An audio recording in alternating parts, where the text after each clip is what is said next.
Hello everyone and welcome to Uncharted Parenting, a podcast brought to you by Encounter Youth. Parenting is one wild adventure. It's full of twists, turns and plenty of uncharted territory. But don't worry, you're not navigating it alone. We're here with you. And each episode here on the pod, we dive into some real conversations, expert insights from some amazing professionals from various fields, and honest stories to help you find your way in this parenting journey. I'm your host, Louis, the Education and Parent Coordinator at Encounter Youth. Before joining the team here, I enjoyed 9 years serving as a police officer in the South Australian Police. But most importantly, I'm the proud dad of 2 boys. Welcome to Uncharted Parenting because, let's be honest, no one really has a map for this journey. Let's dive in. And welcome to another episode of Uncharted Parenting. So for those tuning into today's episode, we're joined by Wayne Holdsworth, who Wayne's story is somewhat of a tragic one, but a story I think that will resonate with a lot of parents that are out there today listening to this. And Wayne's son, Mac, who was 17 at the time, he tragically took his own life on October the 24th, 2023, off the back of a sextortion scam. And Mac was led to believe he was talking to an 18-year-old female on a social media platform, but in fact, he was actually speaking with a 42-year-old male. We're also going to dive into the events that led up to Mac's passing in October of 2023, but we're also going to look at the message that Mac's father, Wayne, is now spreading across Australia and the amazing work that an organisation called Smack Talk actually do. Now, Wayne, it goes without saying, mate, that as a dad of 2 boys myself, delving into your story myself has been hard to read, hard to listen to. So I can't even begin to imagine the feelings of overwhelming sadness and grief that you feel now yourself, Wayne. And thank you for being brave and thank you for joining us today on Uncharted Parenting. We really, really appreciate your time. Yeah, thanks very much, Lewis. It's a pleasure to be here and congratulations on your commitment to this because it is really important. And as every person knows, we've all been affected by it in one way or another. Unfortunately, we've been affected by it very closely. And one of the things that I've learned is that we don't talk about it enough and we need to. And that's the only way I believe we'll be able to reduce the number that do take their lives. Yeah, I 100% agree with that. And Wayne, I think there's probably a lot we can dive into and speak about today, mate. But I think to give everything else that we're going to speak about a little bit of context, I think it's really important that we should start with Mac. And so before we get into actually what happened to Mac, if you don't mind, Wayne, I'd really love to can you tell us a little bit about him, mate? Can you tell us a little bit about the person that he was? Yeah. Prior to him taking his life and the years leading up to that, he was a really happy child. He loved playing sport. He played AFL and he also played basketball and he really enjoyed that involvement. I think what he enjoyed most was a camaraderie. They always, seemed to do reasonably well, but that wasn't really his motivation. The camaraderie was good. He had a lot of friends and he went to primary school and he was school captain. Then he went to secondary college and he finished at the end of year 10 and he said to me he wanted to get involved in some sort of apprenticeship. So I was able to link him in with someone and he got an apprenticeship pretty quickly. And then he moved from there to a carpentry apprenticeship, which he was really enjoying as well. So, yeah, he seemed to be happy in his life, albeit he had a couple of significant setbacks. His mum passed away in the same year that he took his life. She died of MS, so she was sick for a fair while. And, that was one of the reasons that, not only the only reason, but one of the reasons that he took his life, that he just felt that he didn't spend enough time with her. And then obviously with this sexual extortion, that really knocked him about. He went from being a really happy kid and engaging with his mates to very introverted and withdrawn. And, that really rocked him because the pictures that he provided woman were shared and went far and wide. And that really knocked him about a lot. His confidence was damaged. His self-esteem was damaged. He became very introverted and withdrawn, as I said, but very ashamed with what he did as well. So he was a really fun-loving boy, loved his family, loved his friends, loved sport, was really open and honest with me. But then that changed significantly in the last year or so of his life. He was a different boy. Yeah. I just listened to you talking about him then, Wayne.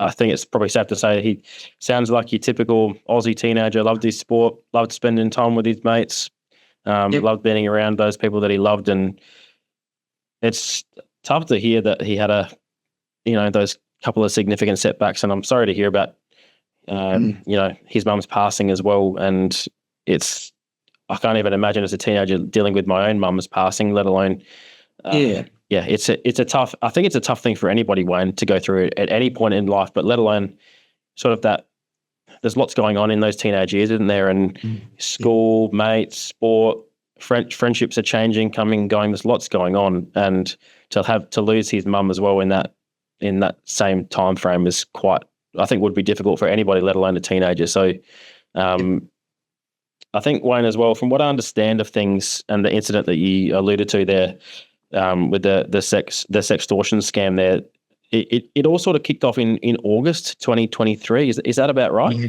that's about right. Yeah. He did spend a lot of time online, and I also think that one of the reasons why is that during COVID in Victoria, we were the most locked down state in the world probably, and a lot of kids spent a lot of time on their own online, and playing games and connecting that way, and I think that just became the norm. So he spent a lot of time online, probably too much, but I understand through the research that I've been provided that on average, Australian children spend 4 hours a day after school online on their own in their room. So it's not unusual. And, as adults, it's been provided information again to me that suggests that we as adults spend 8 hours a day online. So we're not really providing a great role model for our children. So he spent a lot of time online. This one night he was online and he was on Instagram and Snapchat, and he befriended who he thought was an 18-year-old girl, a woman. And I've seen all the photos that she sent, and she would certainly pass as 18. As soon as they got to know each other very briefly, within 30 minutes, she shared a photo of herself, a nude photo with her face, and Mac reciprocated very quickly.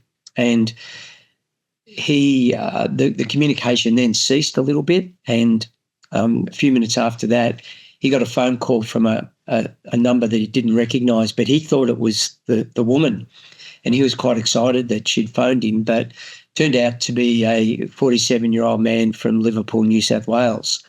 And he said to Mac that, I have your photo, I've hacked into your account, which he had, and I was one of those on that account, that if you don't pay me $500 into this particular bank account, I'll share that photo, and you'll need to pay that $500 within 5 minutes.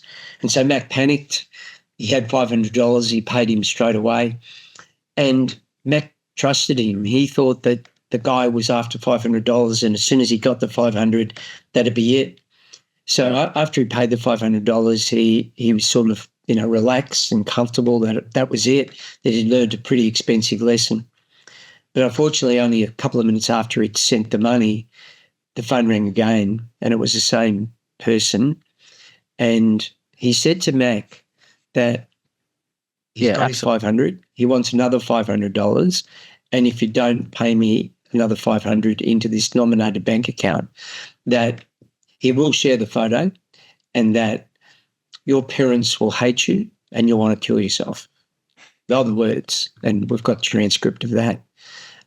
So Mac, fortunately, came in to see me straight away and said, "Oh, Dad," and he started crying, and he was quite a resilient kid. I hadn't seen him cry for a long while. Yep. And he came in and he told me what had happened. But I put my arms around him and I said, "Oh, you've been extorted, mate. It's not your fault. I'm sure you might, you shouldn't have sent a photo, but that's beside the point. You've been extorted. It's illegal."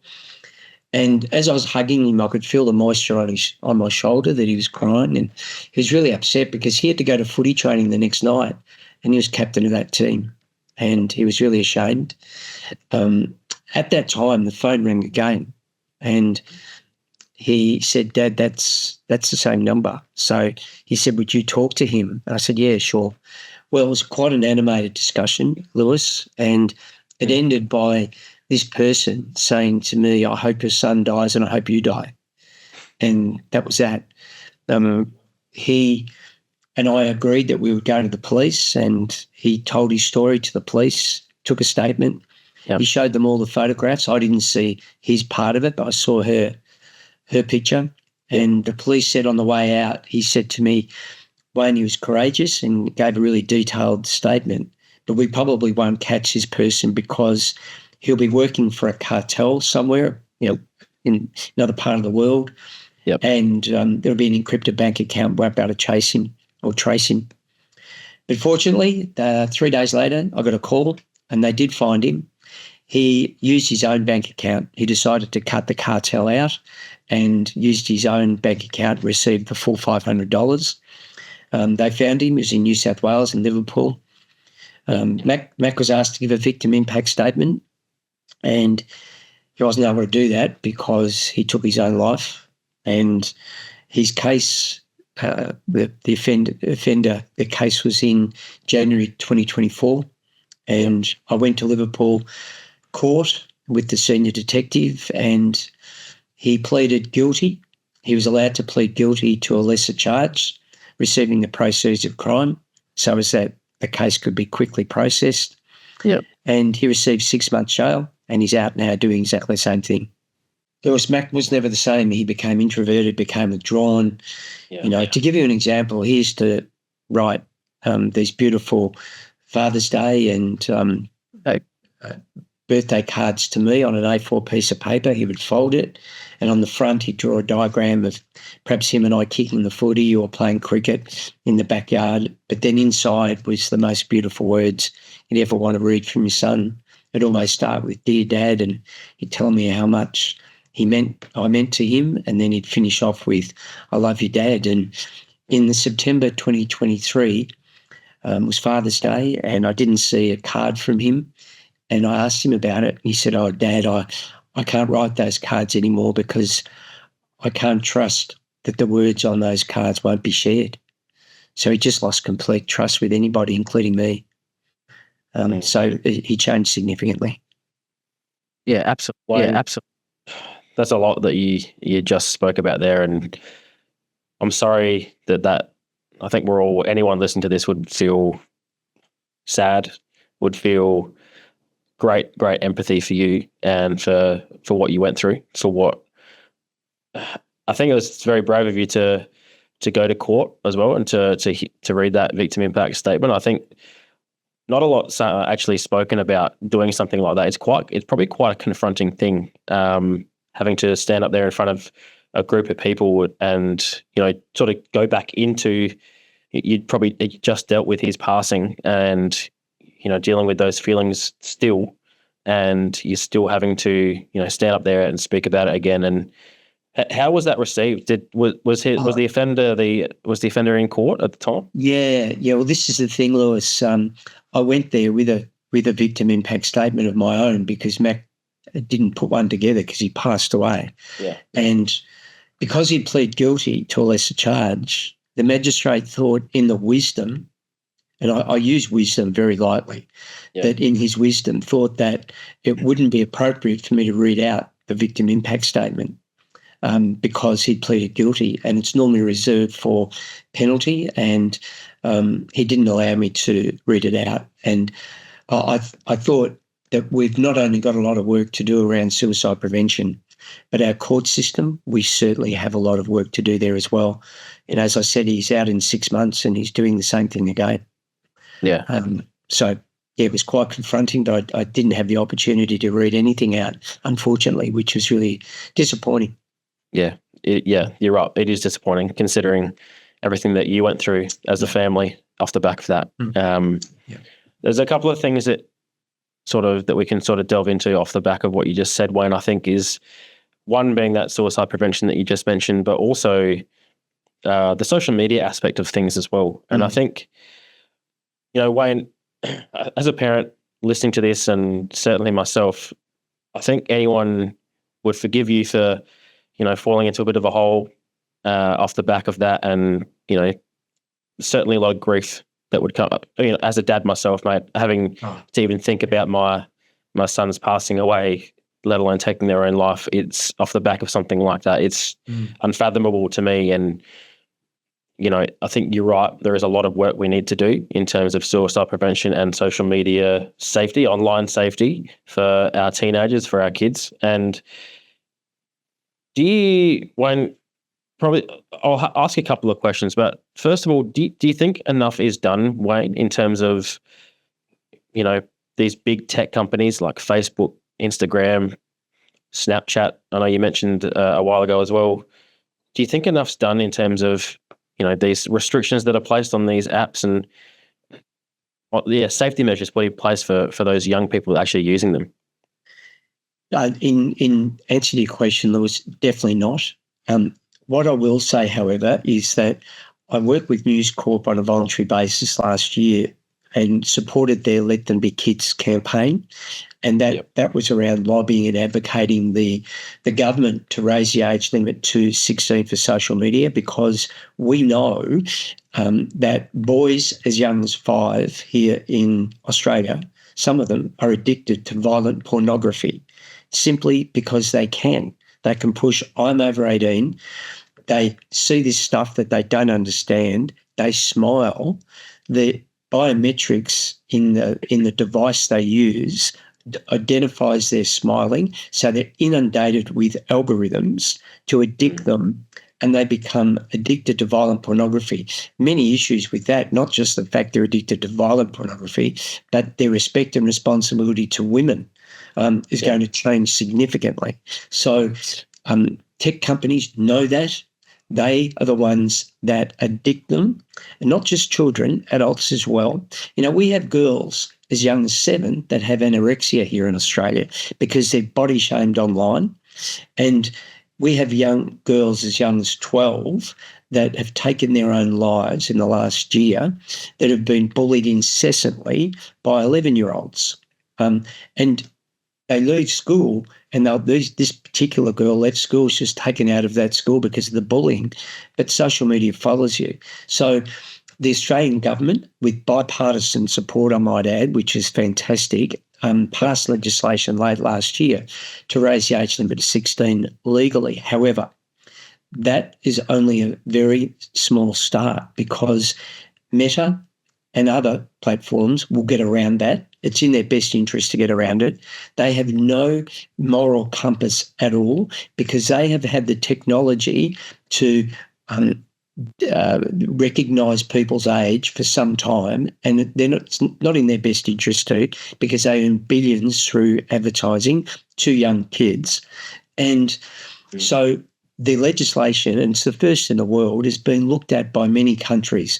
I had Fuji Television over just recently to my home doing a story around how it started, and they're advocating, Canada, the US, the UK, Poland, Berlin have all made contact, and they're interested. But what will make the massive difference here, Lewis, is the education. Now, we know kids can, if they choose to, at 12, 13 years of age, go to the cupboard or go to the bench, grab their mum and dad's car keys off the bench, get in the car, say to mum and dad, I'm just going to take the car for a little while. I'm going to pick up some mates. I'm going to get some beers on the way back. They can do that if they want to. But the reason they don't is there's law in place not to, but they know and they've been educated around the perils of doing so. So the education is the key piece in this. Lewis, I do not want another parent to have to go into their son's or daughter's bedroom and find them dead because they've taken their own life. And I don't want any other parent to have to get their child and lay them down and then have to walk into another room and tell their 14-year-old daughter and 14-year-old sister that their brother has just taken their life. I don't want that. So Yeah. social media has a big part to play. Mac, as part of the reason that he took his life, was that he was extorted, and he wrote that. And so education is the key. We have to educate the kids, which I do now, educate the kids, but the parents. We understand that 30% of the kids that are under 13 that aren't supposed to be anywhere near these programs are signed in by their mums and dads. So we have to educate not only the children around the perils of social media, that they could be extorted by 47-year-old men from New South Wales or overseas, but also the responsibility they have around bullying online. We have to educate the kids, and we have to educate the parents, and that will make the biggest difference. Yeah. Yeah, you're 100% right. And you mentioned the word education a few times there, Wayne, and education is something that, like you said, you're doing some work in that sector now. Can you maybe tell us a little bit about, so I understand, I think it was about 3 months after Mac's passing, you founded a not-for-profit charity called Smack Talk. Can you maybe tell us a little bit about that, Wayne? Yeah, thanks very much, Lewis. I appreciate you leading to that. After 2 or 3 months, I'd had extensive counselling, and typically mums and dads fall into 2 or 3 categories after, they lose a child through through suicide. And often they want to take their own life. And I had suicidal thoughts. And if it wasn't for support after suicide, a guy called Adrian Price, I probably would have. The second category, and this probably represents 95% of the mums and dads out there, sadly, is that they can't go back to work, 2, 3, 4, 5 years after. They just don't want to. They can't lead a relatively normal life. It's never normal. It's never the same. But they sometimes turn to alcohol, drugs. Their relationship breaks up because they change dramatically. And so that's another thing that could have easily have happened to me. But the one that I chose was to use Mac's death as a catalyst to do more in suicide prevention. And through the grace of God, I've got the support and ability to be able to speak in front of people and talk to them about Mac, but also talk to them about, and this is what we did after about 3 months, I formed an organisation, a not-for-profit company called Smack Talk, and the MAC in Smack Talk is in reference to Mac. He gave and received a lot of smack talk on the basketball court and the footy field. Yep. Yeah, so we called it that, and it was a friend of mine who gave me that idea. And so I thought, well, let's start at sport, because I work full-time in sport, in basketball, and I started delivering the session. It's sanctioned by all the authorities around suicide prevention, and it's around, talking a little bit about our experiences in family and Mac's case, but more talking about identifying the things in people as community that they are struggling, then asking open-ended questions, not just, are you okay, opening conversation up by asking open-ended questions, but then have listening skills, really good listening skills. I thought I did. I had lousy listening skills. Listening not to resolve or to respond, but listening to understand, and that's key. If someone's got the courage to come to you, Lewis, and speak to you about their challenges, at least give them the decency of listening, and then knowing what to do when someone tells you that they don't want to be here anymore. And we've had 5 cases that people have come to me after sessions or called me later and said that I've got a suicide plan. I need help. And I've been able to get them help straight away. And they're still with us today, and 3 15-year-olds in amongst those 5. And I've now spoken to over 15,000 people across over 120 presentations, across sporting groups, across corporates like Amy, ATO, the AFL, Ticketmaster, Macquarie Bank, and many others. And also, on top of that 15,000, I've spoken to 8,000 students across secondary colleges, typically from 13 years of age through to about 17. My presentation is a little bit different there with the students. It's around talking about the lived experience very conservatively, and then talk about, the listening, the identifying, etc., but more so around their use of social media and the tips and tricks around that. And, it's interesting that late last year when the legislation was being discussed in December, I spoke to a number of schools and there was about 400 students. And I asked them at the end of my presentation, would they support legislation around raising the age limit to 16 for social media? These are kids between 13 and 17 affected. They all said, 99% of them put their hand up and said, we need support. We need this legislation because they've all been bullied. They've all had instances where they may have shared photos, etc. They need help. And so, that was really warmed my heart because I know that the kids need help too. So that's what I do in my spare time, Lewis. And, the only way I can reconcile Mac's death is to know that I'm helping others. Yeah. I think, Wayne, if Mac was still here, he'd be extremely proud of what you've been doing, what you are doing, not just what you have done, but what you are continuing to do in schools, in the corporate sector as well, to really raise awareness about this sort of thing. Because I think what's sometimes the most powerful, Wayne, is when you probably get those sorts of responses. 99% of those young people, the ones that it's directly affecting, the ones that we're actually talking about here today, is they're in support of it. So the question is, why aren't we doing it, isn't it? Yeah. And a lot of people don't understand, Lewis, that the suicide rate across Australia, this is recorded, but every day there's 11 Australians that lose their life through suicide. And compare it to the road toll, it is 2.5 times our national road toll. Yeah. So it's significant. People don't know that. When I talk about the facts and data, they don't know that. 1 in 5 people have either had, are, or will have suicidal thoughts, albeit at a maybe low level or significant level. Here in Victoria, where I'm from, there is a 5-week waiting list at Headspace. Now, I know through research that if that 5 weeks, that's far too long and something will happen in that time. Yeah. So we as a community have to bandy together, identify in our friends, family and tribe members if people are struggling, know the signs to look out for, and then to ask open-ended questions, to have good listening skills, but then know what to do to help people. We're not counsellors. We're people that really care for our friends. That's what it's about. Yeah, absolutely.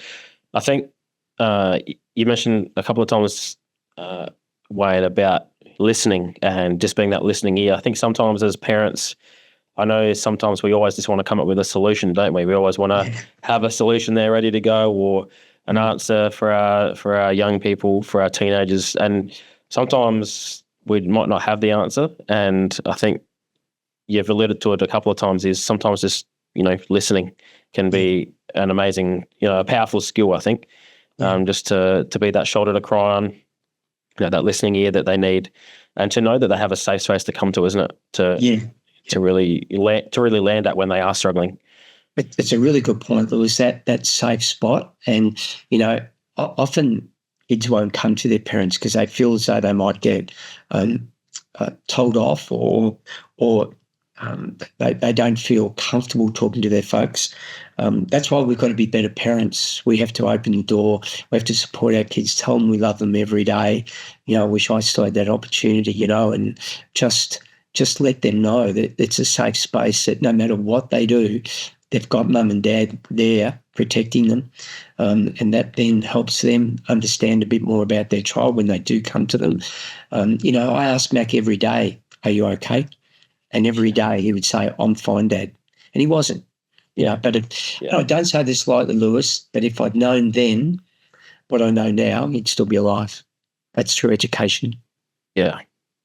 That's a tough thing to have to think about and carry with you, Wayne, to have to think about that. But I think there's also, we have to be kind to us. And probably in order for you to move past, probably a stage of your grief, you had to, I know you channeled it into starting this organisation in Smack Talk, but also probably being a bit compassionate and kind to yourself, and knowing that yes, there's a lot that maybe on reflection you could have done differently, but there's also a lot of other factors involved in that. And I think we've spoken about a few of those today, and the tech companies, but it's really great to hear about the education that you are doing in schools. I mean, that's a big part of what we do at Encounter Youth is not specifically social media and media online usage and things like that, more around alcohol and other drugs. But Wayne, I believe that a couple of weeks ago you were also involved in an event here in South Australia, actually, in conjunction with our Premier over here, Peter Malinauskas, and also some amazing professionals. I know the Positive Minds CEO, Madavi, Madavi. as well as a couple of other professionals in that space as well. Can you maybe just give us a bit of an insight into what that event was about, Wayne? Yeah, thanks very much, Lewis. It was an event held by St. Ignatius College. Lauren Brooks, the principal, is an absolute visionary. And I first had the good pleasure of meeting Lauren at the Social Media Summit, the 2-day one, but the second day was in South Australia last year in Adelaide. And it was hosted by Chris Minns from New South Wales and your Premier, who, in my opinion, and I said this to him the other day in public, is the greatest leader Australia has ever had. And I went through the Bob Hawke era and John Howard era, both Labor and Liberal. Peter is by far the best leader we've had. And I met him at the Social Media Summit and I've stayed in touch with him. And then recently Lauren said that she wanted to hold a tech summary education at her school. And Peter was the keynote speaker along with myself. And he spoke about his feeling as a dad. And he spoke beautifully. After Lauren launched it, and she is a visionary, she just cares so much for her kids, her students, and she not only cares, but she's putting in place processes around social media use, telephone use, mobile telephone use at her school that's revolutionary and will change the dynamic across Australia, make no mistake about it. And during the day, I was invited to speak to the St. Ignatius 9s and 10s, and then a separate session, the 11s and 12s, and I spoke about a bit about Mac and a bit about social media. And then and I was a guest of the school, and then in the evening spoke to the mums and dads, and it was a sellout. And it was the most invigorating session I've ever had the pleasure of being involved in. Obviously, they had some fantastic experts, Simon Wilsh, Madavi, have you spoken about, others here as well, Daniel Einstein, just the cream of the crop, and Danny Alachi as well. And I must say that it was an event that I just felt so proud to be involved in, and that is changing lives as we speak. And I'm just grateful to have been given the opportunity to be involved in it and share my story, but also to learn more about what's out there as well. But both Lauren and Pete, they're just terrific people, first and foremost. And they're both generational leaders, and Peter is clearly the best leader I've ever seen. Yeah, he's certainly doing a lot here in South Australia to really tackle the things that we've spoken about today, Wayne, and social media usage amongst our young people, and raising that. We've spoken about raising that age restriction limit, and but he really is.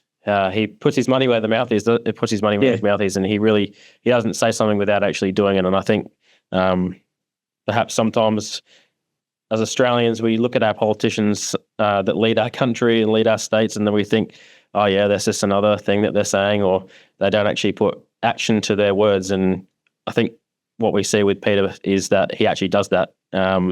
He has a great heart for those things that we've spoken about today, in particular social media and amongst our young people. And do you think, Wayne, that, just before I let you go, do you think that more needs to be done in, let's talk about Australia in general. Do you think other jurisdictions should be doing similar to what Peter Malinauskas is doing here in SA? Yeah, without doubt, Lewis, without doubt.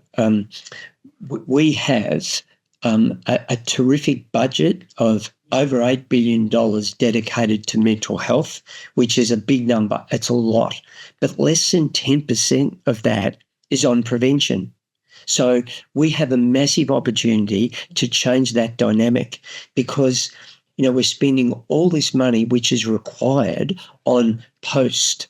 We've got to ensure that we spend more on prevention. To give you an example of where it works is that in Victoria in the 1970s, I'm showing my age now, there was a campaign that was in the newspaper, because we didn't have social media then. It was declare war on 1034.